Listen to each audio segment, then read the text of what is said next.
এখনো বিদেশ নেয়ার অবস্থায় নেই বেগম জিয়া। আপাতত এভার কেয়ারেই চলবে চিকিৎসা।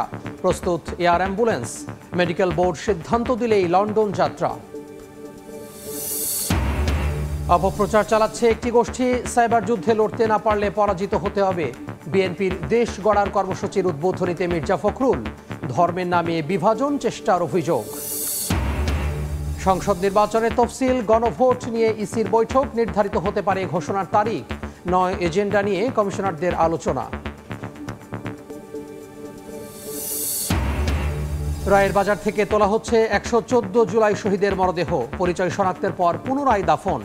গুমের মামলায় শেখ হাসিনা সহ ১৩ জনের অভিযোগ গঠনের শুনানি। ৩ সেনা কর্মকর্তাকে হাজির। এবং এনইআইআর সংস্কার, সিন্ডিকেট প্রথা বাতিলের দাবি। আগারগাঁওয়ে বিটিআরসি ভবনের সামনে মোবাইল ফোন ব্যবসায়ীদের সড়ক অবরোধ করে বিক্ষোভ।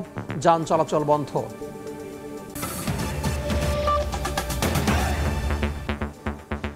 সময় সংবাদের সঙ্গে আছি আমি তোহা খান তামিম। শারীরিক অবস্থা বিবেচনায় এখনই বেগম খালেদা জিয়াকে লন্ডন নেওয়া হচ্ছে না, তবে প্রস্তুত রাখা হয়েছে এয়ার অ্যাম্বুলেন্স। এন্ডোস্কোপির পর পাকস্থলীর রক্তক্ষরণ বন্ধ হলেও অপরিবর্তিত বেগম জিয়ার শারীরিক অবস্থার উন্নতি না হওয়ায় লন্ডন যাওয়ার সিদ্ধান্ত নিয়েও তা থেকে সরে এসেছে মেডিকেল বোর্ড। আপাতত রাজধানীর এভার কেয়ার হাসপাতালেই দেশি বিদেশি চিকিৎসকদের তত্ত্বাবধানে চলবে চিকিৎসা কার্যক্রম, যা সরাসরি তত্ত্বাবধান করবেন লন্ডন থেকে আসা পুত্রবধূ ডাক্তার জুবাইদা রহমান। চিকিৎসকদের পক্ষ থেকে জানানো হয়েছে, বেগম জিয়াকে বিদেশে নেওয়ার সব প্রস্তুতি সম্পন্ন আছে। শারীরিক অবস্থার উন্নতি হলেই নেওয়া হবে লন্ডন, যেখানে লন্ডন ব্রিজ হাসপাতালে হবে চিকিৎসা। এই মুহূর্তে রাজধানীর এভার কেয়ার হাসপাতালের সামনে আছেন সহকর্মী ওয়ালি হাসান। আমরা সরাসরি যুক্ত হব তার সঙ্গে। বিএনপি চেয়ারপারসন সাবেক প্রধানমন্ত্রী বেগম খালেদা জিয়ার শারীরিক অবস্থা অপরিবর্তিত রয়েছে। যেহেতু লন্ডন যাত্রা এখনই হচ্ছেন, অর্থাৎ চিকিৎসকদের পরামর্শ অনুযায়ী এভার কেয়ার হসপিটালে তাকে চিকিৎসা নিতে হচ্ছে, যার ফলে কিন্তু দেশি বিদেশি বিশেষজ্ঞ যেসব চিকিৎসকরা রয়েছেন তাদের যে কার্যক্রম সেটি আরও জোরদার করা হয়েছে। একই সঙ্গে বিএনপি চেয়ারপারসন বেগম খালেদা জিয়ার পুত্রবধূ ডাক্তার জুবাইদা রহমান, যিনি দেশে এসেছেন, তিনিও কিন্তু সরাসরি তদারকি করছেন পুরো কার্যক্রমকে, পুরো স্বাস্থ্যসেবা যাতে করে তিনি সঠিকভাবে পান, আরও অন্য কিছু প্রয়োজন কিনা সব কিছু মিলে। একই সঙ্গে পরিবারের সদস্য হিসেবেও কিন্তু আসলে তার আরেক পুত্রবধূ কিন্তু সঙ্গে রয়েছেন বেগম খালেদা জিয়ার, যার ফলে কিন্তু প্রতিদিন অর্থাৎ গতকাল পরশু আমরা দেখেছি সবাই কিন্তু এসেছেন। গতকালকেও ডাক্তার জুবাইদা রহমান দীর্ঘ সময় হাসপাতালে ছিলেন, আজকেও তিনি আসবেন আমরা যতটুকু জানতে পেরেছি কিছুক্ষণ সময়ের পরেই। এর বাইরেও কিন্তু পরিবারের অন্যান্য সদস্যবৃন্দ, বিএনপির সিনিয়র নেতৃবৃন্দ কিন্তু কিছুক্ষণ পরপরই আসছেন হাসপাতালে। যে মেডিকেল বোর্ডের যেসব চিকিৎসক রয়েছেন তাদের সঙ্গে কথা বলছেন, সবশেষ যে আপডেট সেটি জানছেন।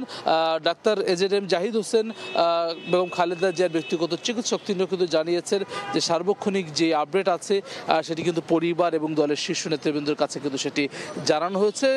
কারণ কোনোভাবেই যাতে করে তৃণমূল অর্থাৎ দেশের যে লাখো কোটি যেসব জনগণ রয়েছেন, বিএনপি চেয়ারপারসনের ভক্তবৃন্দ রয়েছেন, বিএনপি নেতাকর্মীরা ছাড়াও সাধারণ নাগরিক, তারা যাতে করে কোনো ধরনের ভুল তথ্য না পায়, কোনো ধরনের উদ্বেগ উৎকণ্ঠার মধ্যে না পড়ে, সেটি নিশ্চিত করার জন্যই কিন্তু এই তথ্য তারা আপডেট রেখেছেন। গতকালকে গণমাধ্যমের সঙ্গে কথা বলেছেন, ব্রিফ করেছেন তার সর্বশেষ স্বাস্থ্য নিয়ে। সেটি কিন্তু আসলে এর পরবর্তীতে যখন আপডেট জানানো হবে সেটি আমরা আরও বিস্তারিত জানতে পারবো। তবে যে অবস্থা আমরা এখন এতটুকু পর্যন্ত জানি যে অপরিবর্তিত রয়েছে। ডাক্তাররা চেষ্টা করছেন, তারা আশা করছেন যে খুব দ্রুত সময়ের মধ্যে তিনি কিছুটা সুস্থ হবেন এবং লন্ডনে যে আর উন্নত চিকিৎসা নিতে পারবেন। সহকর্মী ওয়ালি হাসান যুক্ত হয়েছিলেন রাজধানীর এভার কেয়ার হাসপাতালের সামনে থেকে। বিএনপির বিরুদ্ধে অপপ্রচার চলছে মন্তব্য করে বিএনপি মহাসচিব মির্জা ফখরুল ইসলাম আলমগীর বলেছেন, সাইবার যুদ্ধে লড়াই করতে না পারলে পরাজিত হতে হবে। সকালে রাজধানীর কৃষিবিদ ইনস্টিটিউটে দেশ গড়ার কর্মসূচির উদ্বোধনী অনুষ্ঠানে একথা বলেন তিনি। বিএনপিকে নেতিবাচক রাজনৈতিক দল হিসেবে দেখানোর প্রবণতা দেখা দিয়েছে বলেও মন্তব্য করেন মির্জা ফখরুল। বলেন, দেশ একটি যুগসন্ধিক্ষণে আছে, অনেক বাধা আসছে যা পেরিয়ে সাফল্য অর্জন করতে হবে। শিক্ষা প্রতিষ্ঠানগুলোতে ছাত্র দলের অবস্থান নিয়ে বলেন, পদচারণা কম হওয়ায় বিশ্ববিদ্যালয়ের নির্বাচনগুলোতে ভালো ফল আসেনি। ধর্মের নামে একটি গোষ্ঠী বিভাজনের পথ তৈরি করতে চায় অভিযোগ করে বিএনপি মহাসচিব বলেন, বিএনপি ধর্ম দিয়ে রাষ্ট্র আর সমাজে বিভাজন বিশ্বাস করে না।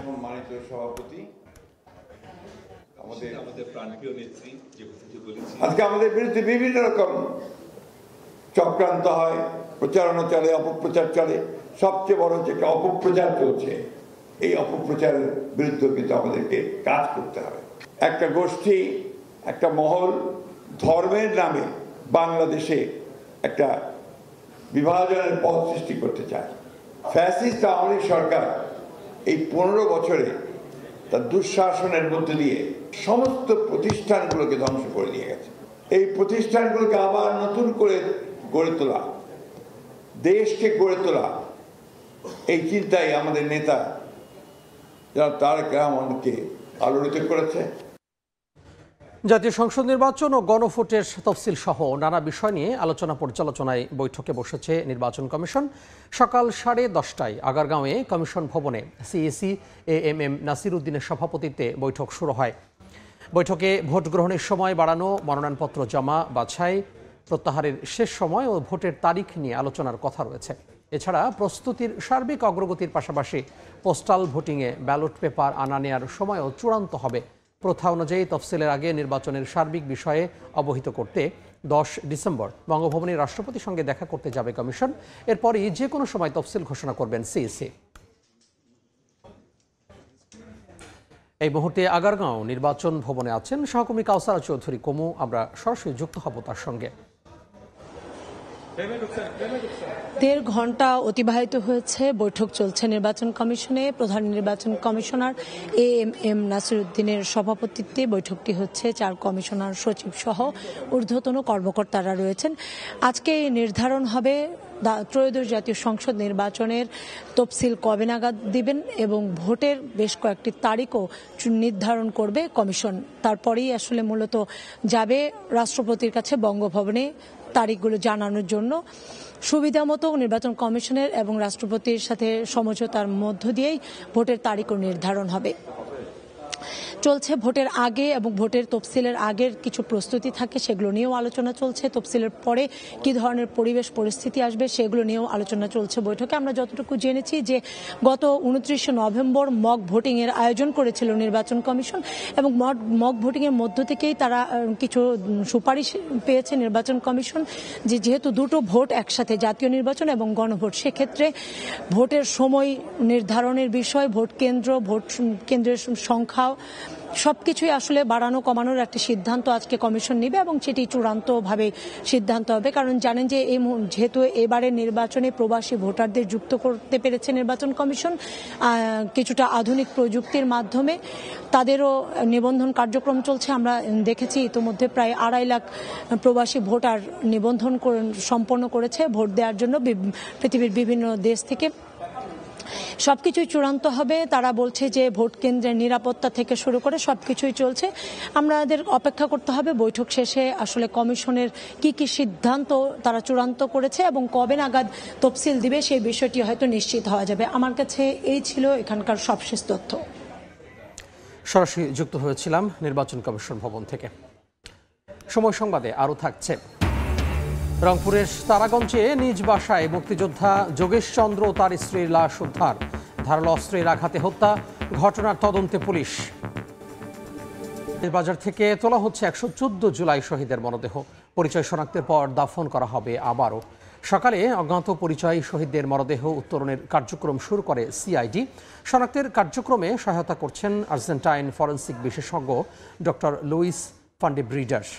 এছাড়াও সহায়তা করেছে জাতিসংঘের মানবাধিকার কমিশন। সিআইডি বলছে আদালতের নির্দেশনা অনুযায়ী আন্তর্জাতিক প্রোটোকল মেনে শহীদদের মরদেহ উত্তোলন করা হবে। এরপর ডিএনএ পরীক্ষার মধ্য দিয়ে পরিচয় শনাক্ত করা হবে বলে জানিয়েছে সংস্থাটি।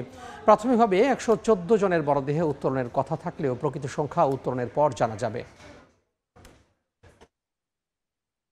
এটি অনেক ধারাবাহিক প্রক্রিয়ার মাধ্যমে মন্ত্রণালয়ের সিরিজ অফ মিটিং হয়েছে। এটি তারা আবেদন করেছে বিজ্ঞ আদালতের নির্দেশ, আদেশ সবকিছু নিয়েই কিন্তু আমাদের কাজগুলো হচ্ছে। আর প্রসিজিওর যেটা বলল লুইস, যে আমরা কবর থেকে লাশগুলোকে যথাযথ প্রক্রিয়া অনুসরণ করে যে প্রোটোকল আছে ইন্টারন্যাশনাল, সেইভাবে উত্তোলন করব। এদের মৃতদেহ পোস্টমর্টেম হবে, এদের ডিএনএ স্যাম্পলগুলো সংগ্রহ করা হবে, প্রোফাইলিংগুলো নিশ্চিত করা, আবার সেই সকল ধর্মীয় ভাবগাম্ভীর্য সবগুলো রেখেই আমরা তাদেরকে আবার রিভিউরিট করবো। আমরা এই মুহূর্তে রায়ের বাজার কবরস্থানে আছেন সহকর্মী ব্রাইদুল শুভ। আমরা সরাসরি যুক্ত হব তার সঙ্গে। 9:30টায় প্রথমে আসলে সিআইডির পক্ষ থেকে একটি ব্রিফ করা হয় এবং ব্রিফে আসলে আনুষ্ঠানিকভাবে ঘোষণা শুরু হয় যে আজকে থেকে শুরু হচ্ছে প্রায় 1.5 বছর আগে যারা নিহত হয়েছিলেন জুলাই অভ্যুত্থানে তাদের অজ্ঞাতনামা যে মৃতদেহগুলো ছিল সেই মৃতদেহ উত্তোলনের কাজ সরকারের পক্ষ থেকে আদালতের নির্দেশেই কিন্তু সিআইডি আজকে থেকে আনুষ্ঠানিক শুরু করেছে সকালে এবং সিআইডির পক্ষ থেকে কিন্তু আনুষ্ঠানিক ব্রিফে বলা হয়েছে যে 114 জনের এই রায়ের বাজে অবস্থানে দাফন করা হয়েছিল যাদের পরিচয় জানা যায়নি তাদেরকে আসলে উত্তোলনের কাজ শুরু করেছে এখন তো প্রায় 12টা বাজছে 10টা থেকে তারা আনুষ্ঠানিকভাবে শুরু করে 9:30টায় ব্রিফ করেছিল এবং যারা এখানে দাফন করা হয়েছে তাদের পরিবারের সঙ্গে ডিএনএ ম্যাচ করা হবে এবং ডিএনএ ম্যাচ করার পরেই কিন্তু দেখা যাচ্ছে এই যারা অজ্ঞাতনামা মরদেহগুলো আছে শহীদ তাদেরকে আসলে শনাক্ত করা হবে এবং সিআইডির পক্ষ থেকে এই বিষয়ে আরও বলা হয়েছে যে ফরেনসিক বিশেষজ্ঞ আর্জেন্টাইন একজন সদস্য আছেন তিনি কিন্তু বাংলাদেশের সিআইডিকে সার্বক্ষণিক সহযোগিতা বিভিন্ন কর্মশালার মধ্যে দিয়ে আন্তর্জাতিক যে প্রোটোকল আইন আছে সেটি মেনে কিন্তু তারা যেন কাজ করে সেই বিষয়গুলো আসলে মাথায় রেখেই কিন্তু কাজ করছে এবং তারও সিআইডির পক্ষ থেকে সেই বিষয়গুলোও কিন্তু আসলে তুলেও ধরা হয়েছিল আরেকটি বিষয় জানিয়ে রাখতে চাই যে সিআইডির পক্ষ থেকে 114 জনের কথা বলা হলেও তারা যেমনটা বলছে যে কম বেশি হতে পারবে আর এটি কবে নাগাদ শেষ হবে সেই বিষয়টি আসলে সময় সাপেক্ষ ব্যাপার কেননা যেহেতু অনেকগুলো একটি মরদেহ এখানে আছে নির্দিষ্টভাবে সংখ্যা না থাকলেও এটিকে আসলে নির্দিষ্টভাবে যেন এই এনে পরিবারের সঙ্গে ডিএনএ ম্যাচ করে তারপরেই তাদের যেন পরিচয় শনাক্ত করা যায় এবং এই 1.5 বছর পরে যেন তারা তাদের স্বজনদের খুঁজে পায় শেষ অংশটুকু যেই কবরের যে শনাক্ত করার চিহ্ন সেই শনাক্ত যেন করা যায় সেটির অপেক্ষায় আছে আসলে এখন স্বজনরা তো সবকিছু মিলিয়ে রায়ের বাজার কবরস্থান থেকে এই ছিল আমার কাছে সবশেষ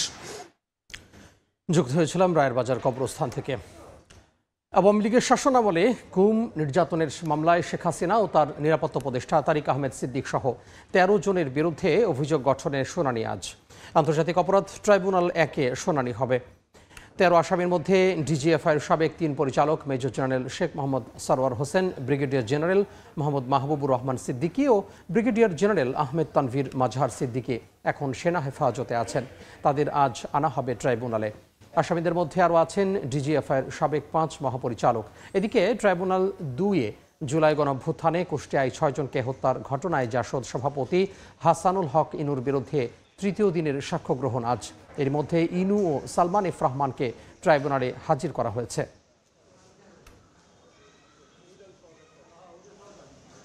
রংপুরে মুক্তিযোদ্ধা ও তার স্ত্রীর গলাকাটা লাশ উদ্ধার করা হয়েছে পুলিশ জানায় সকালে তারাগঞ্জের উত্তর রহিমাপুর এলাকায় মুক্তিযোদ্ধা যোগেশ চন্দ্র রায়ের বাড়িতে যান কয়েকজন প্রতিবেশী এ সময় ডাকাডাকি করে কোনো সাড়া না পেয়ে সন্দেহ হয় তাদের এক পর্যায়ে মই বেয়ে বাড়ির ভেতরে প্রবেশ করেন তারা পরে ডাইনিং রুমে যোগেশ চন্দ্র রায়ের এবং রান্নাঘরে তার স্ত্রী সুবর্ণা রায়ের লাশ পড়ে থাকতে দেখেন প্রতিবেশীরা খবর পেয়ে পুলিশ গিয়ে লাশ উদ্ধার করে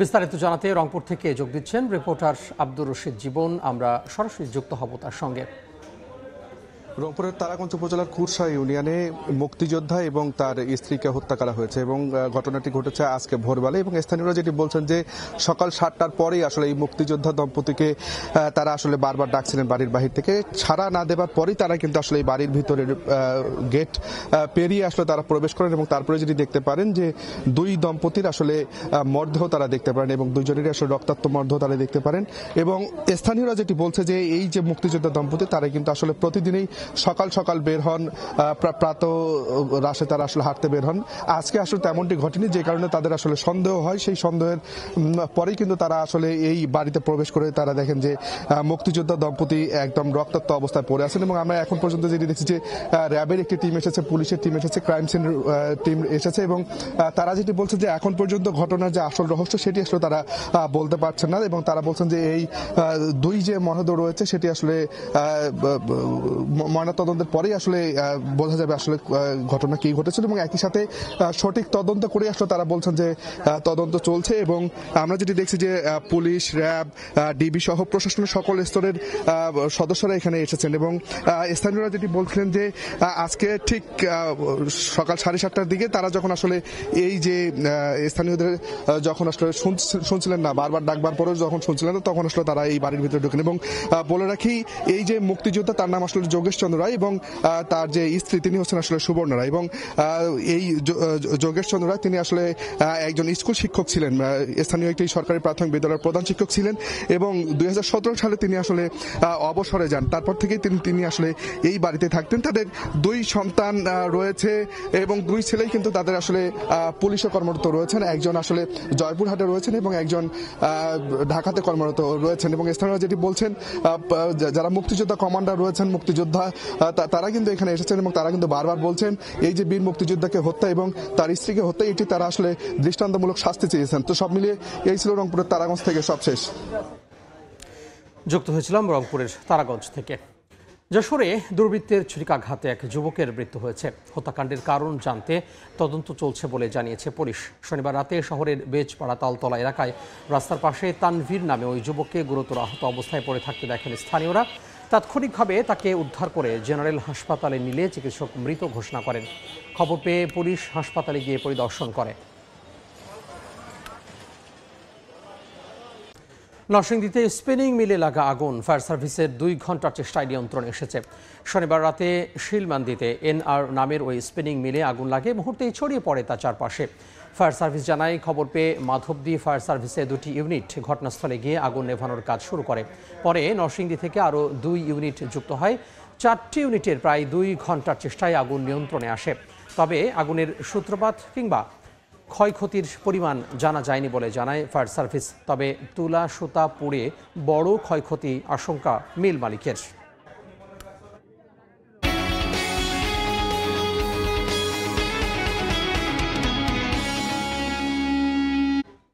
টানা 4 মাস ধরে কমছে তৈরি পোশাক সহ দেশের মোট রফতানি আয়। কমছে ব্যাক টু ব্যাক এলসি নিষ্পত্তিও, যা পূর্বাভাস দিচ্ছে আগামীতে রফতানি আয় আরও কমার।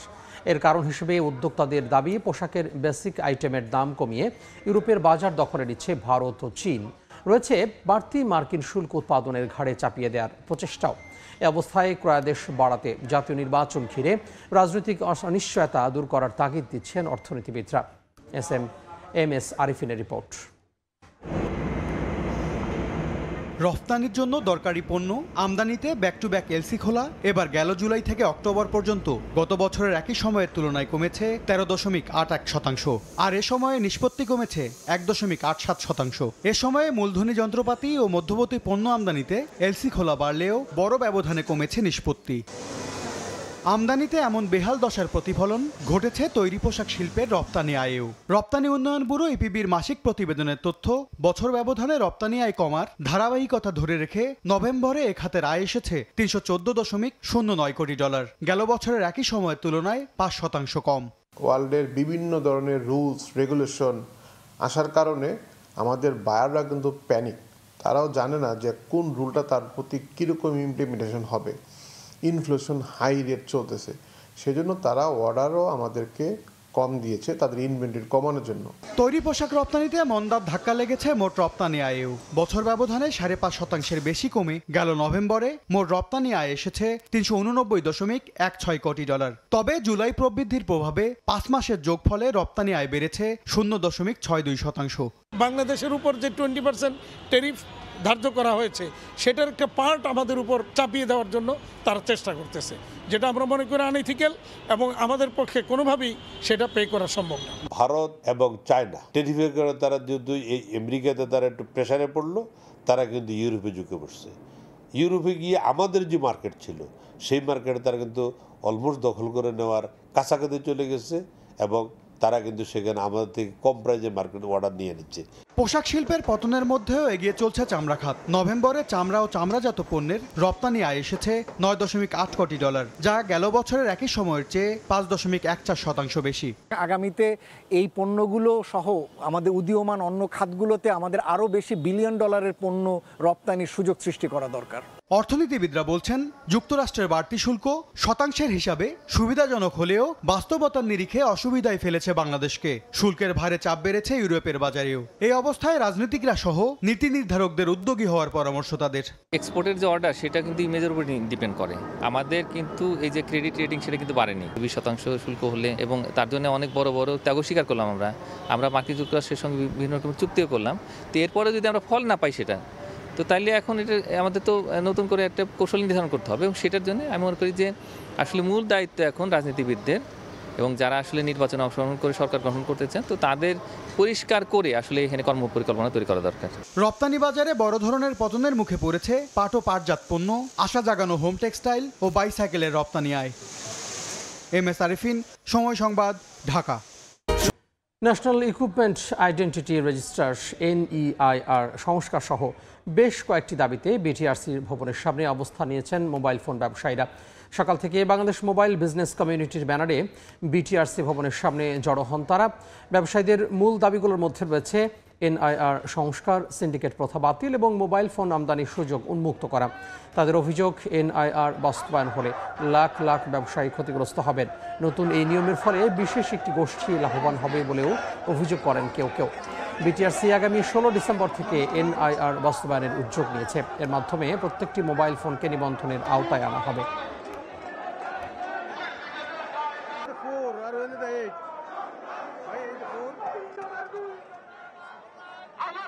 16 তারিখ যদি কার্যকর হয় আমাদের কোটি কোটি টাকার লোকসানের পক্ষে পড়তে হচ্ছে।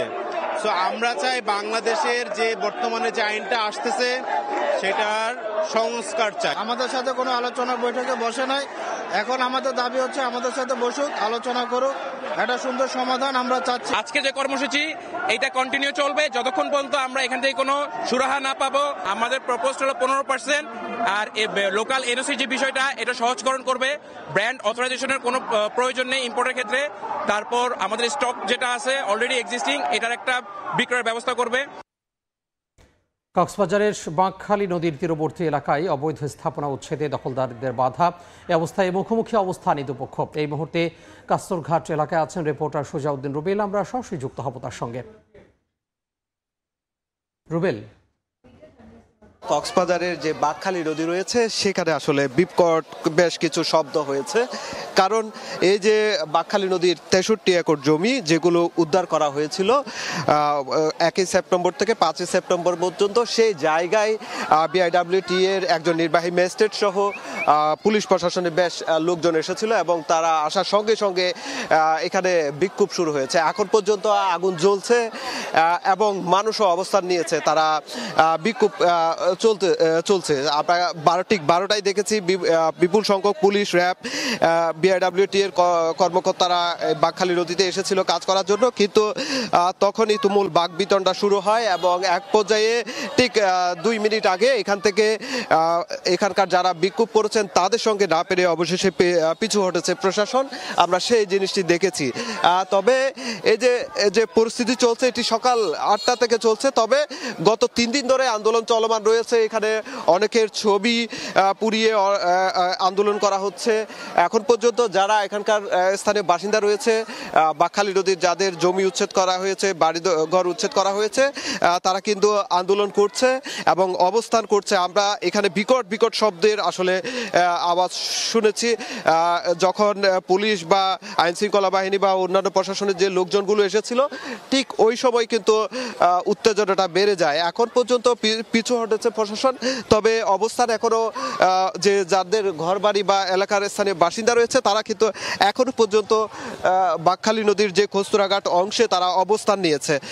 আমরা যিনি BIWT এর কর্মকর্তা এসেছিলেন তিনি প্রাথমিকভাবে তারা বলছেন যে 63 একর জমি যেখানে আসলে উচ্ছেদ করা হয়েছিল সেটি যাতে পুনর্দখল না হয় সেজন্য তারা যে পিলার সীমানা নির্ধারণের কাজ করবেন সেটি তারা মানানোর চেষ্টা করেছিলেন, কিন্তু স্থানীয় জনতা সেটি মানেনি এবং তাদের বিক্ষোভ এখনো অব্যাহত আছে।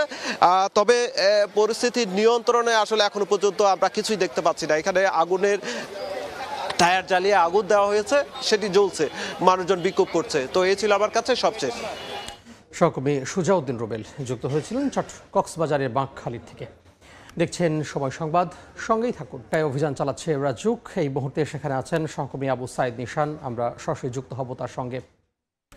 ভবনের অনুমতি নিয়ে বাণিজ্যিক কার্যক্রম পরিচালনা করায় গুলশানের বেশ কিছু ভবনে কিন্তু মোবাইল কোর্ট পরিচালনা করছে রাজুক, এবং রাজুকের নির্বাহী ম্যাজিস্ট্রেট বেলায়েত হোসেনের নেতৃত্বাধীন একটি টিম, তারা কিন্তু এখন গুলশানের 113 নম্বর রোডের 23/B বাসাতে অভিযান পরিচালনা করেছে। এবং এখানে কিন্তু আমরা দেখতে পেয়েছিলাম কিছুক্ষণ আগেই যে রেস্টুরেন্টটি রয়েছিল এবং যেখানে ওইটি সিলগালা করে দেওয়া হয়েছে ইতোমধ্যে, এবং যেই 5তলা ভবন, এই 5তলা ভবনটি আসলে পুরোটাই আবাসিক ভবন ছিল, সেটির পুরো ভবনটাকে আসলে বাণিজ্যিক কার্যক্রম পরিচালনা করা হচ্ছে বলে আমরা জানতে পেরেছি। এবং সেই জায়গা থেকে কিন্তু তারা আমাদেরকে জানিয়েছেন এই পুরো ভবনটি তারা সিলগালা করে দিবে, এবং এই পুরো ভবনে যে কয়টি ফ্লোর রয়েছে সবগুলো ফ্লোরেই কিন্তু আসলে বাণিজ্যিক কার্যক্রমের তারা দেখতে পেয়েছে। এবং তারা কিন্তু এই গুলশান এই ভবনটি নয়, আরও যেই বেশ কয়েকটি ভবন রয়েছে সবগুলো ভবনে কিন্তু তারা এই বাণিজ্যিক কার্যক্রমের যে অভিযোগ সেই বিষয়ে অভিযান পরিচালনা করবে বলে আমাদেরকে জানিয়েছেন। এবং এই বাণিজ্যিক ভবনগুলোতে কিন্তু আসলে দেখা যায় যে স্পা সেন্টার থেকে শুরু করে আপনার রেস্টুরেন্ট এবং অনেকগুলো যে ফ্লোর রয়েছে সেই ফ্লোরগুলোতে কিন্তু তারা এই বাণিজ্যিকভাবে কার্যক্রম পরিচালনা করার অভিযোগ আমাদেরকে জানিয়েছিলেন। এবং এখানকার যে মালিক পক্ষ তাদেরকে কিন্তু এখন পর্যন্ত তারা কোনো ট্রেস করতে পারেনি, এবং এই ভবনটি যারা ভাড়া নিয়েছে তারা আমাদেরকে জানিয়েছেন যে তারা আসলে এটিতে যে বাণিজ্যিক ভবনের যে অনুমোদন নেই সেটি কিন্তু তারা জানতো না।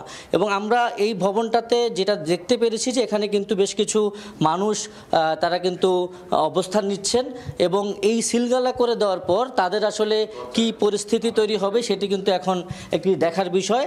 এবং ম্যাজিস্ট্রেট বেলায়েত হোসেন আমাদেরকে আরও যেটা জানিয়েছেন যে এই মোবাইল কোর্ট পরিচালনাটা তারা কিন্তু চলমান রাখবেন, এবং এর আগেও তারা কিন্তু বেশ কিছু মোবাইল কোর্ট পরিচালনা করে এরকম বাণিজ্যিক ভবনগুলো থেকে আবাসিক ভবনের কিন্তু করেছে। এবং আমরা এখন আছি এই ভবনের 5তলায়, এবং এখন এই ভবনের 5তলায় যে রেস্টুরেন্টটি রয়েছে এই রেস্টুরেন্টটি কিন্তু তারা সিলগালা করবে বলে আমাদেরকে জানিয়েছেন।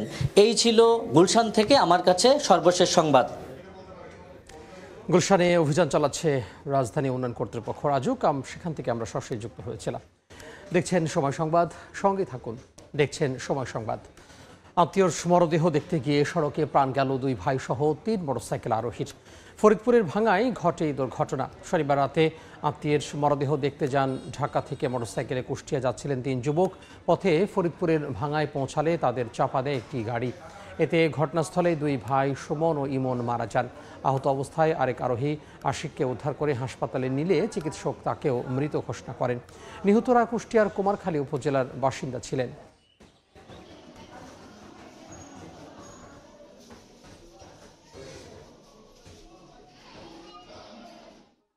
ভারতের গোয়া রাজ্যের একটি নাইট ক্লাবে গ্যাস সিলিন্ডারে বিস্ফোরণে পর্যটক সহ 25 জনের মৃত্যু হয়েছে।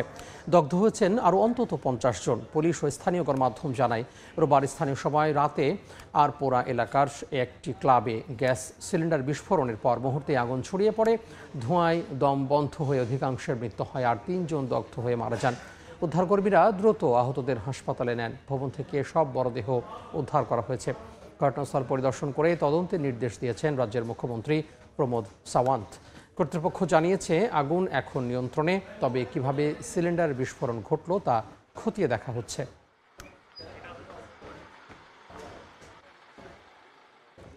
দেখছেন সময় সংবাদ, সঙ্গেই থাকুন। সময় সংবাদের শীর্ষ সংবাদগুলো জানিয়ে দিব আরও একবার। এখনও বিদেশ নেয়ার অবস্থায় নেই বেগম জিয়া। আপাতত এভার কেয়ারেই চলবে চিকিৎসা, প্রস্তুতি আর অ্যাম্বুলেন্স। মেডিকেল বোর্ড সিদ্ধান্ত দিলে লন্ডন যাত্রা। ধর্মের নামে বিভাজন তৈরি করছে একটি গোষ্ঠী। বিএনপির বিরুদ্ধে চালাচ্ছে অপপ্রচার। দেশ গড়ার কর্মসূচির উদ্বোধনীতে মির্জা ফখরুল। সাইবার যুদ্ধে লড়াইয়ের ডাক। এবং সংসদ নির্বাচনের তফসিল, গণভোট নিয়ে ইসির বৈঠক। চূড়ান্ত হতে পারে ঘোষণার তারিখ। 9 এজেন্ডা নিয়ে কমিশনারদের আলোচনা।